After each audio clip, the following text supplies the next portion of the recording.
Muy buenas noches para todos y bienvenidos a tu casa de restauración familiar, tu casa en Carolina, la iglesia más bella. Iglesia más bella, la gente más bella, con las sonrisas más bellas y con el Señor más bello. Porque esa canción me fascina porque es que Él es bello. Mira, hermano, no importa lo que sucede en su vida. Alabe a Dios porque Dios no tiene, primeramente que Dios no tiene la culpa. Segundo que Él lo ama y siempre está con usted. Así que no importa lo que pase. Usted alábelo. Hoy en la sexta clase de la carta a los romanos, algunos les dicen que es un libro, imagínate tú. Es la carta más extensa de toditas. Y hoy vamos a hablar sobre los destinatarios. Y bajo este encabezamiento se intentará contestar dos preguntas. La primera, ¿cómo se originó la iglesia de Roma? Segunda pregunta, ¿qué grupo predominaba numéricamente? ¿El de los judíos o el de los gentiles? Durante el ministerio terrenal de Cristo, la gente fue llevada de la oscuridad a la luz. Sin embargo, no todos los seguidores poseían una fe salvadora, aunque algunos sí la tenían. Incluidos en el grupo de los que eran creyentes genuinos, había no solamente judíos, sino también gentiles y samaritanos. Además, en el día de Pentecostés y después, el número de los discípulos creció a pasos agigantados. La actividad del evangelio se reanudó en Samaria. Filistea y probablemente Etiopía oyeron el mensaje.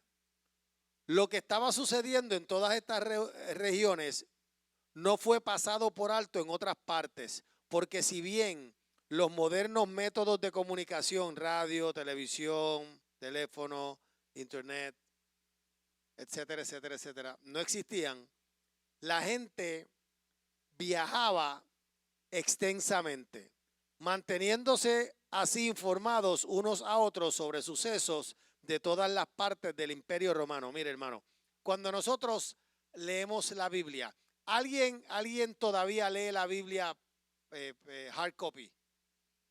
¿Alguien todavía tiene una Biblia hard copy? Ok. Una de las peculiaridades, aunque yo creo que las digitales pueden tenerlo, pero el hard copy es que tiene tapas, ¿verdad?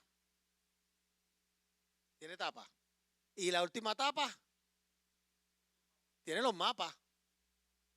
Entonces, algo interesante es que cuando uno lee la Biblia, uno debería verificar sus mapas para tener una idea clara del contexto. Usted sabe que si usted va a la ciudad de Nueva York, a uno de los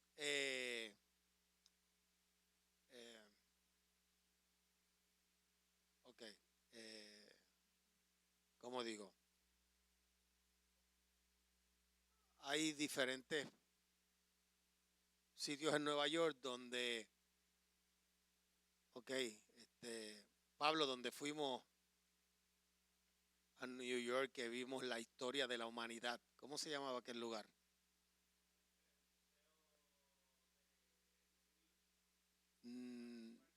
No. Ok, en Nueva York hay mucho. El Museo de Historia de la ciudad de Nueva York. Ok. El Museo de Historia de la ciudad de Nueva York es fascinante. Es una cosa impresionante. Y hay que estar allí horas de horas de horas para tú poder disfrutarlo. Y una de las cosas que a mí me llamó la atención de ese Museo de Historia en la ciudad de Nueva York, que queda por allá, cerca de Central Park, y he ido varias veces, porque con una vez no es suficiente, es que al comienzo del recorrido te presentan mapas de la antigüedad bien antiguo. Ok. Y los continentes eran diferentes. Y eso a mí como que me impresionó tanto, Porque ahora nosotros vemos un mapa y ¿cuántos continentes hay? 6, 7. Hay 7 con, ¿cuál es el séptimo ese? Antártica es. Ese es el séptimo. Pues hay, yo siempre pensé que eran 6, pues hay 7 continentes, pero siglos y siglos y siglos antes no habían 7 continentes. Y eso me pareció muy curioso, cómo estaba formada la tierra entonces. No es lo mismo que ahora. El mar bajó el nivel, salió tierra que estaba debajo del mar, y todo eso con los millones y millones de años que tiene la tierra, pues uno puede verlo, y en ese museo tú te puedes dar cuenta de, te dicen el año prehistórico, y después te dicen más adelante, y tú vas viendo la formación de los diferentes cuerpos de tierra que hoy se llaman continentes. De la misma forma, cuando uno lee la Biblia, los mapas son importantes porque tú puedes ver cómo se desarrollaron los sucesos.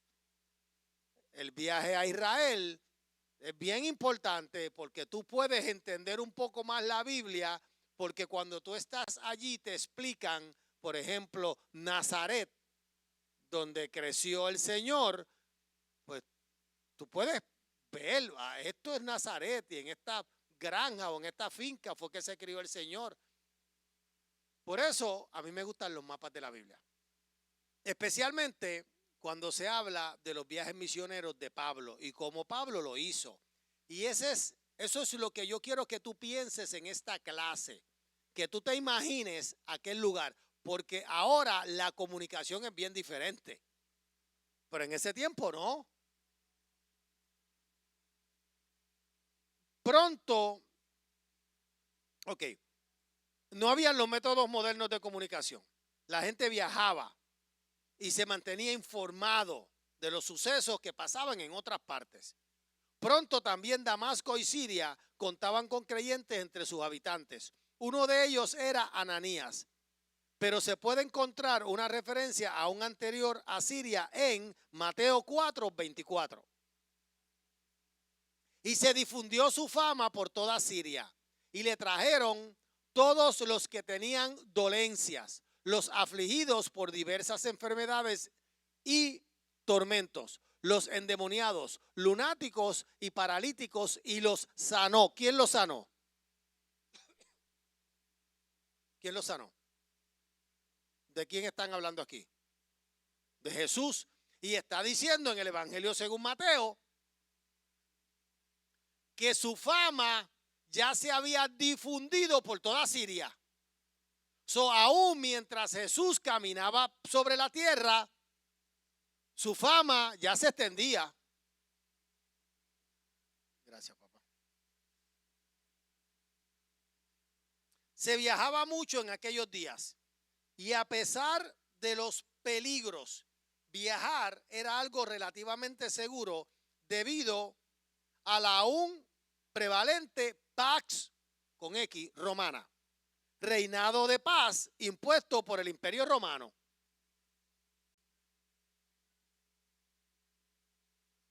Así que la gente viajaba con frecuencia, viajaba con facilidad y viajaba con seguridad. ¿Por qué? Porque habían barcos. Es claro que no eran tan lujosos como los de hoy. No eran cruceros y no había mucha comida. En verdad, los mismos ni siquiera tenían la intención primaria de tener un servicio de pasajeros o de turismo. Muchos de ellos eran barcos de carga que llevaban granos a diferentes lugares, especialmente a Roma, es decir, a sus muelles o puertos. La enorme población de Roma, estimada diversamente desde 1 millón hasta 1,5 millones, necesitaba ser alimentada. Además de estos buques de transporte, había también muchas naves pequeñas. Sin embargo, las naves y barcos no siempre estaban disponibles. La navegación generalmente se llevaba a cabo entre principios de marzo y mediados de noviembre. Pero cuando estas naves surcaban las aguas, sus dueños y o capitanes estaban dispuestos por cierta suma a tomar pasajeros a bordo. Como lo indica el libro de los Hechos, Pablo hizo frecuente uso de este modo de viajar. Cuando lleguemos a la clase de Hechos de los Apóstoles que va a dar el pastor Pablo Rivera, pues usted se va a acordar de estos detalles. Porque el libro de Hechos lo narra, los viajes que Pablo dio. Estaban también aquellas famosas rutas romanas, la vía Apia, la vía Cornelia, la vía Aurelia, la vía Valeria, etcétera, etcétera, etcétera. Tenían una construcción fuerte y durable y disponían de marcadores de distancia. 20 rutas troncales partían del Hito Dorado de Roma, dividiéndose cada una de ellas en numerosos ramales, de manera tal que las diversas partes del imperio estaban unidas por una enorme red de arterias. Mire, hermano, cuando uno piense, cuando uno lee estas cosas, uno se da cuenta de que Dios está detrás de todo. Y usted se puede imaginar a un imperio construyendo rutas, construyendo caminos y carreteras. Y usted puede pensar que esas rutas, caminos y carreteras tienen un propósito, ¿cierto? Y el propósito es pues llevar comida, llevar cosas a otras personas en otros lugares. Pero cuando usted piensa en la mente de Dios, usted tiene por obligación que pensar que Dios está pensando en qué. En que un día Jesús va a venir a la tierra y va a morir y va a resucitar y va a dejar un grupo de personas, primero 12, después 70, y esos 12 y esos 70 y después otros más van a usar las mismas rutas construidas y diseñadas por un imperio para llevar el conocimiento de Cristo a todas las naciones. Y es fascinante. Mire, detrás de todo, el que orquestra todo es Dios. Así que para ir de una ciudad a otra, la gente frecuentemente hacía uso de ambos modos de viajar. Llegaban a su destino por mar o por tierra. Así que para llegar a Roma, un filipense podía tomar la vía Ignacia desde Filipos hasta Dirraxio.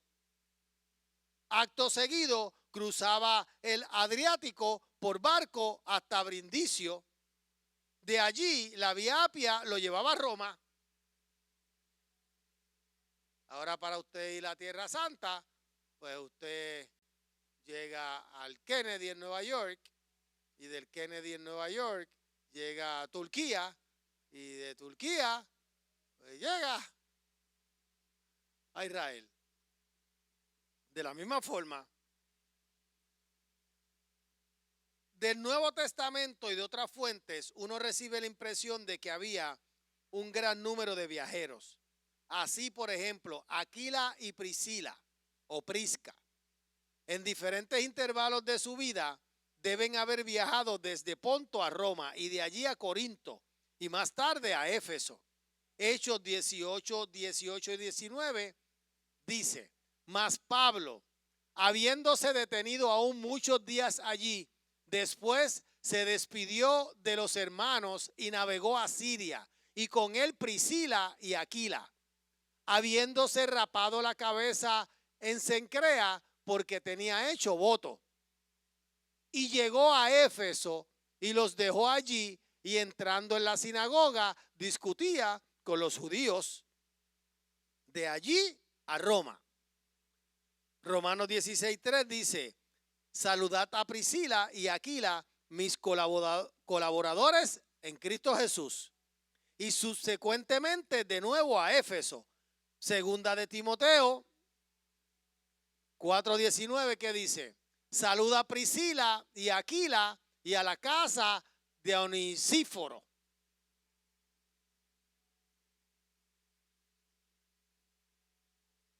Lucas también viajó extensamente, y así lo hicieron Timoteo, Tito y especialmente Pablo, que dice segunda de Corintios 11, 25 y 26.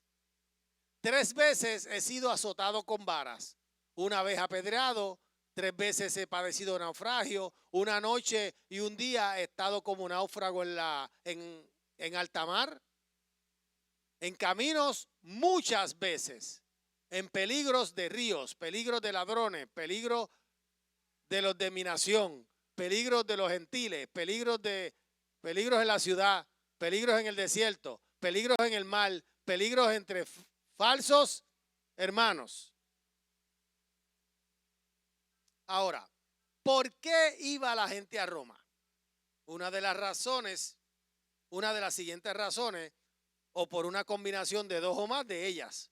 Número 1, para establecerse allí. La gente iba a vivir allí, a quedarse. Para efectuar negocios. Para ejercer una ocupación. Para seguir una profesión. Para estudiar.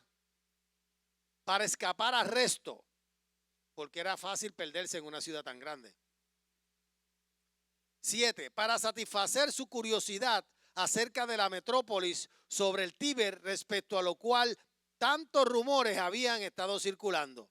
8, para visitar amigos y parientes. 9, y por la mejor de todas las razones, para llevar el evangelio a los romanos. Debe haber habido otros incentivos que atrajeran a la gente a esta ciudad. También miles de individuos habían sido en realidad deportados a Roma. Aún otros estaban involucrados en los movimientos de fuerzas militares. ¿Por qué menciono todo esto? Para enfatizar el hecho, con frecuencia pasado por alto, de que hay mucha razón para creer que el evangelio debe haber llegado a Roma en una fecha muy temprana.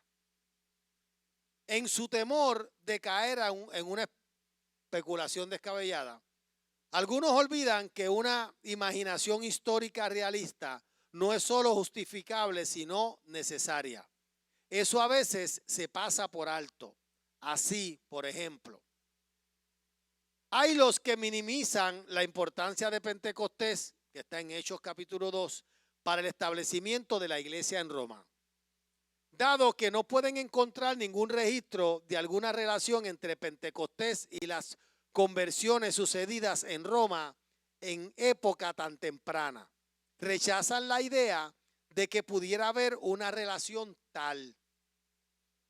O dirán que los visitantes de Roma que estuvieron presentes en la fiesta en Jerusalén y más tarde regresaron a sus hogares, no estaban en posición de fundar una iglesia.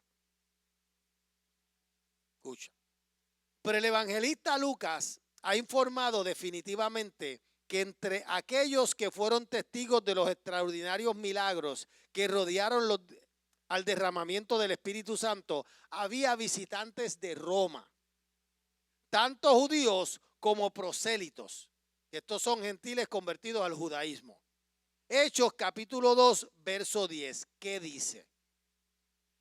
En Frigia y Panfilia, en Egipto y en las regiones de África, más allá de Cirene, y romanos aquí residentes, tanto judíos como prosélitos. No es razonable pensar que al menos algunos de estos visitantes de Roma estuviese entre los 3,000 conversos. ¿Qué usted cree? Todos sabemos que cuando llegó Pentecostés, el apóstol Pedro bajó las escaleras, dio un poderoso mensaje sobre Cristo y 3,000 personas, dice la Biblia, que creyeron. 3,000 en un mensaje, 3,000. Si en Jerusalén habían romanos, prosélitos, ¿qué usted piensa? ¿Que alguno se habrá convertido? Pues podemos pensar que sí. Al menos algunos de estos visitantes estaban entre los 3,000. Después de regresar a sus hogares, hubieran dejado de decir a sus amigos y parientes en Roma lo que habían visto y oído en Jerusalén. ¿Y debemos acaso creer que desde ese momento en adelante ellos hubiesen pasado por alto la oportunidad de hacer llover sus preguntas sobre quienes recién llegaban o regresaban respecto al movimiento Jesús es el Cristo y respecto al derramamiento del Espíritu Santo como prueba de la exaltación de Cristo a su posición a la diestra del Padre? ¿Qué usted cree? ¿Usted ha estado aquí en un culto glorioso? Y cuando usted sale de aquí, ¿qué usted hace? ¿Ah? Usted lo comenta. Usted se va a almorzar y usted habla de qué. ¡Wow! ¡Qué tronco de culto! Usted llega a su casa y el que no vino a la iglesia, ¿qué usted hace? Usted le dice. Y usted va al trabajo el lunes y todavía el lunes usted le está diciendo a la gente qué tronco de palabra predicó mi pastor. ¿Verdad que usted lo dice? Pues es lo mismo. Yo pienso que si uno de ellos se convirtió y está contado entre los 3,000, cuando llegó a Roma, lo más probable es que haya hablado con sus parientes, con sus amigos, con sus vecinos y le haya dicho, mira, algo sobrenatural pasó. Una gente que estaban allá arriba en el aposento alto, yo no sé qué rayo les pasó a esa gente, pero esa gente empezó a hablar cosas en idiomas desconocidos para ellos. Y uno llamado Pedro, yo me imagino, y dijo esto, y dijo aquello, y dijo lo otro. Así que yo pienso que la iglesia de Roma comenzó mucho antes de lo que la gente piensa. Ahora, ¿cuál es el origen de la iglesia? No muchos años después del gran Pentecostés, descrito en Hechos capítulo 2, pueden haber llegado amigos a Roma desde Antioquía de Siria, esa ciudad de mente misionera. Aún antes del año 44 después de Cristo, el evangelio fue proclamado en esa ciudad. ¿Qué dice Hechos 11, 26? Y se congregaron allí todo un año con la iglesia. Y enseñaron a mucha gente. Y a los discípulos se les llamó cristianos por primera vez en Antioquía. La iglesia de Antioquía tenía varios hombres que estaban calificados para divulgar las buenas nuevas. Hechos capítulo 13, verso 1. Había entonces en la iglesia que estaba en Antioquía profetas y maestros: Bernabé, Simón el que se llamaba Níger, Lucio de Cirene, Manaén el que se había criado junto con Herodes el tetrarca y Saulo.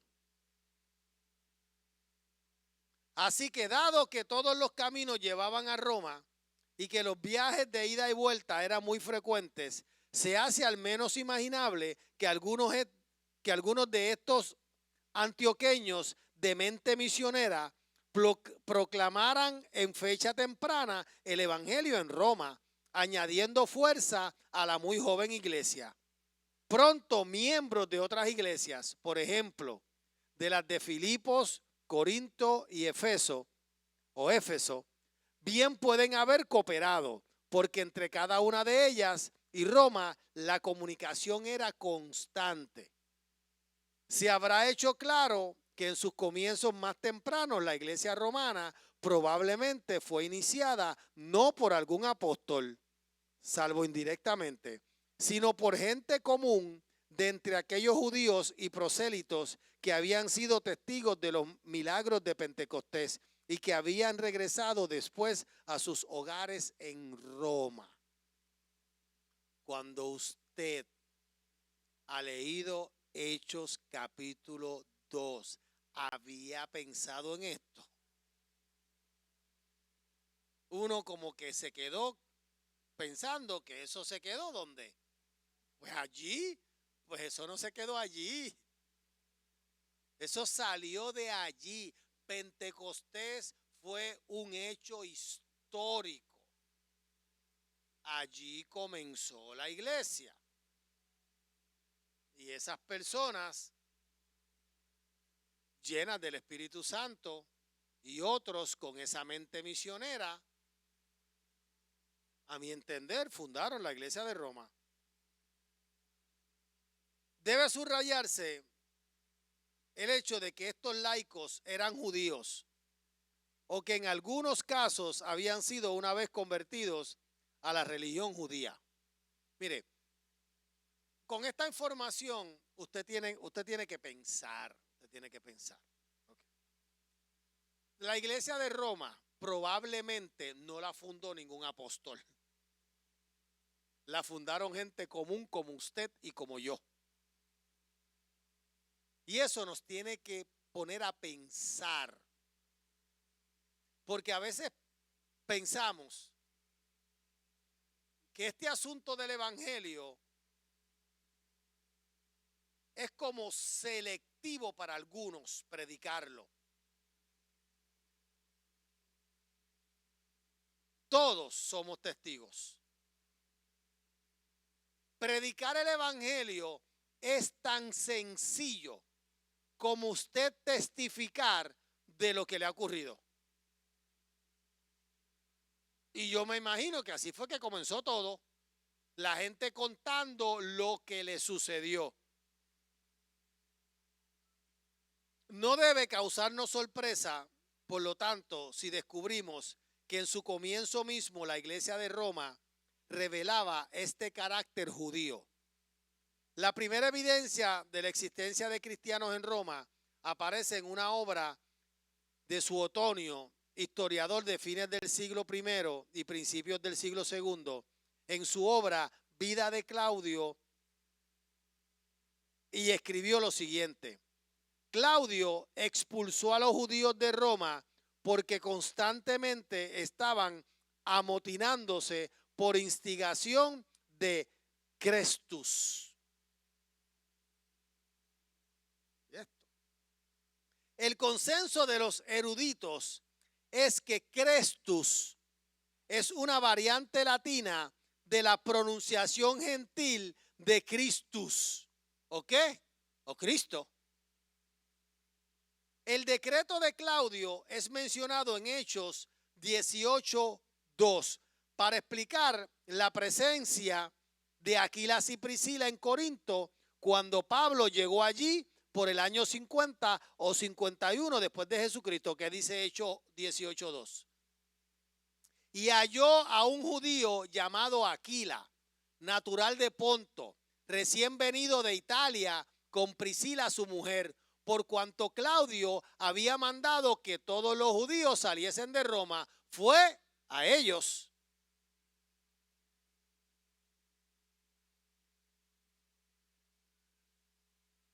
Parece claro que Suetonio entendió que un tal Crestus estaba presente en Roma entre los judíos promoviendo disturbios.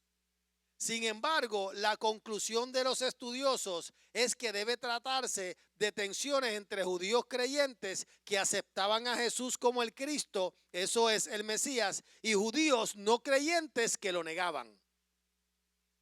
Eran disturbios acerca de Crestus o Cristo y no provocados por Crestus. Interpretada de esta manera, la cita sería evidencia de la presencia de cristianos en Roma a mediados del primer siglo. La tradición que asocia a Pedro con el comienzo de la iglesia no puede considerarse seriamente, ya que él estaba todavía en Jerusalén en la fecha del concilio de Hechos, capítulo 15, y eso fue en el año 49 después de Cristo. Lo que nos dice que la iglesia de Roma la fundó gente común y corriente y no los apóstoles. Aún eruditos católicos, como por ejemplo Alfred Wickenhauser, ya descartan esta explicación del origen de la congregación. La tradición que habla del martirio de Pedro y Pablo en Roma merece más confianza y puede ser evidencia de un ministerio posterior de ellos allí, lo que significa que Pedro sí fue a Roma, pero fue en tiempos posteriores. Hechos capítulo 2, verso 10. ¿Qué dice?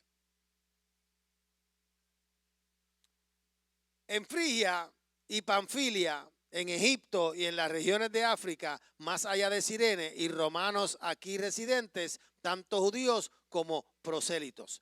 Eso ya lo habíamos leído. Según Hechos 2:10, entre la multitud se escuchó a Pedro en el día de Pentecostés. Había forasteros romanos, tanto judíos como prosélitos. Es cierto que no dice que hubo romanos entre los 3,000 que creyeron, pero es significativo que son los únicos europeos específicamente mencionados entre los peregrinos en Jerusalén. Dada la manera en que la gente se trasladaba hacia la capital del imperio, es lógico pensar que luego de 2 o 3 años de la crucifixión ya había judíos en Roma que honraban a Jesús como el Mesías. Y esto es fascinante porque ni siquiera en Jerusalén lo sabían.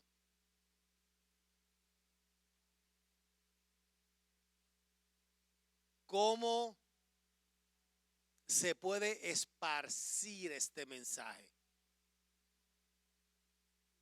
¿Cómo Dios utilizó los eventos? ¿Cómo Dios utilizó el imperio romano, los caminos y carreteras, todo lo que ellos construyeron? ¿Cómo Dios utilizó las fiestas de Pentecostés? ¿Sabe?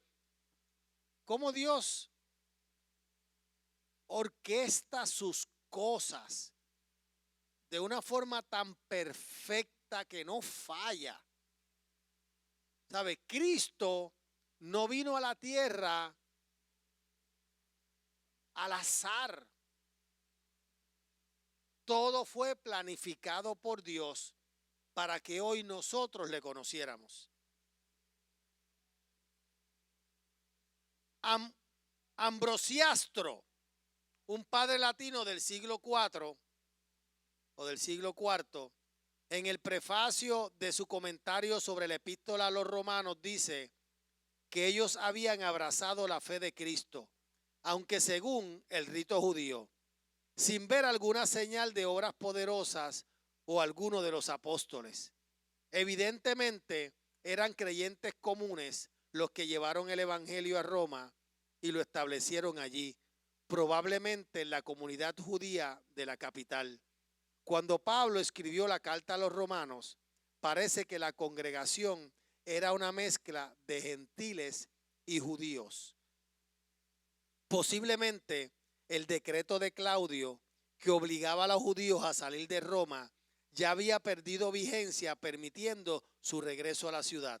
La presencia de judíos otra vez en la comunidad de creyentes de la capital puede explicar la manera en que Pablo trata el tema del futuro de Israel en los capítulos 9 al 11 y la consideración del tema de las relaciones entre los débiles y los fuertes. Porque allí habían tanto judíos como gentiles. Esa era la iglesia de Roma. Ok. Su tema y resumen. Nos quedan unos minutos. ¿Tiene Romanos un tema?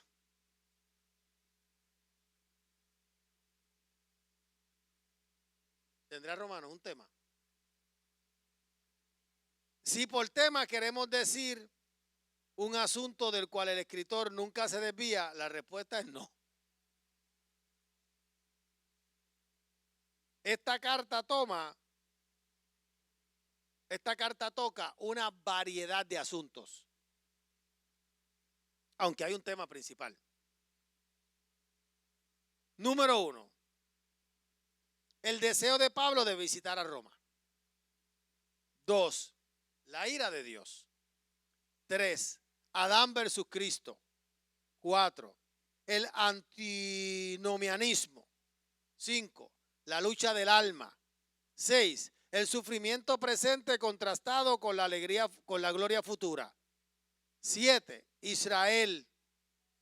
8, el amor. 9, los impuestos. 10, el vegetarianismo. No, pero lo toca. 11, el fuerte y el débil. 12, la filantropía. 13, España. 14, Febe. 15, Satanás. Todos esos temas. El deseo de Pablo de visitar a Roma lo encuentra en el capítulo 1, verso 10. La ira de Dios lo encuentra en el capítulo 1, verso 18. Adán versus Cristo lo encuentra en el capítulo 15, versos del 12 al 21. Lo digo porque esto se está grabando. El antinomianismo, capítulo 6, verso 1. La lucha del alma, capítulo 7, del 15 al 24. El sufrimiento presente contrastado con la gloria futura, capítulo 8, verso 18. Israel, capítulo 9, 10 y 11. El amor, capítulo 12, verso 9. Los impuestos, capítulo 13, verso 6. El vegetarianismo, capítulo 14, verso 2. El fuerte y el débil, capítulo 14, verso 1 y capítulo 15, verso 1. La filantropía, capítulo 15, 25, 26 y 27. España, capítulo 15, verso 28. Febe, capítulo 16, verso 1. Y Satanás, capítulo 16, verso 20. Por otra parte, si por tema nos referimos a un asunto central que habiendo sido anunciado, es subsecuentemente retomado una y otra vez, ya sea como totalidad o en parte, la respuesta es sí, tiene un tema.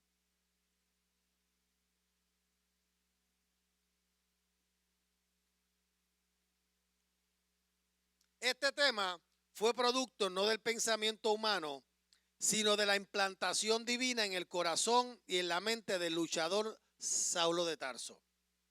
Aplicable a él son las siguientes líneas poéticas. Largos y lobregos escalones transité. Con tembloroso pie a mi Dios busqué. Algún escalón poco a poco subí, mas luego perdí pie y débil caí. Nunca pude progresar, pero aún así luché con débil asidero y desalentada fe. Sangraba por llegar a Dios, mas me pareció que sonrió y no me vio. Luego entonces, ese momento en que perdí mi asidero y de allí debilitado hasta el último escalón rodé, como si nada al fin hubiera logrado, y estando allí desesperado, una pisada en la escalera escuché.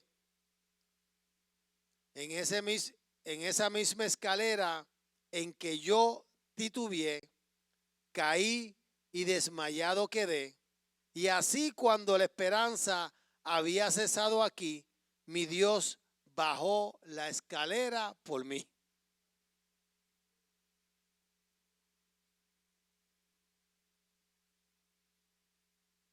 ¿Qué dice Romanos 3:24?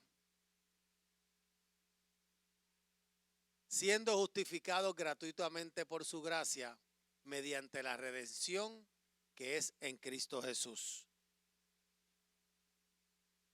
El tema de Romanos, presentado en Romanos 1, 16 y 17. El justo vivirá por la fe. Nunca está ausente de la mente del escritor. La justificación por la fe, Romanos 5:1, ampliado hasta llegar a justificación por la gracia por medio de la fe. Es claramente el tema de Romanos. Romanos expone calmadamente que para cada pecador, ya sea judío o gentil, hay salvación plena y libre por la fe en Jesucristo, aparte de las obras de la ley. Ponte sobre tus pies.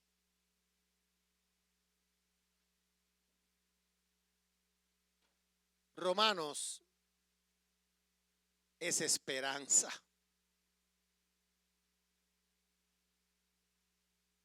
Romanos es seguridad.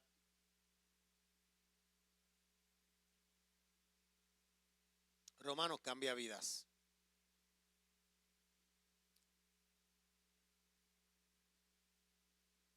Leer la carta a los romanos es una experiencia de vida.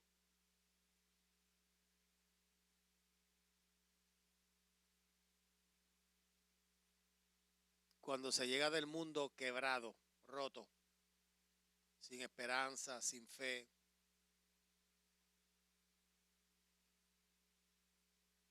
cuando se llega del mundo desconfiando de todo y de todos, sin un lugar donde pertenecer, se lee Romano y literalmente la vida cambia. Esa es esta carta. El próximo miércoles vamos a hablar del poder del evangelio encerrado en esta carta de Romanos. Pero antes de terminar esta transmisión, te invito a que hagas esta oración con nosotros. Solo repite esta oración. Jesús, perdona mis pecados. Lávame con tu sangre y escribe mi nombre en el libro de la vida. Hoy yo te acepto. Hoy yo te confieso como mi único y exclusivo Salvador. Espíritu Santo, ven a morar en mí, en el nombre de Jesús. Si hiciste esa oración, todos tus pecados han sido perdonados. Bienvenidos a la familia de Dios.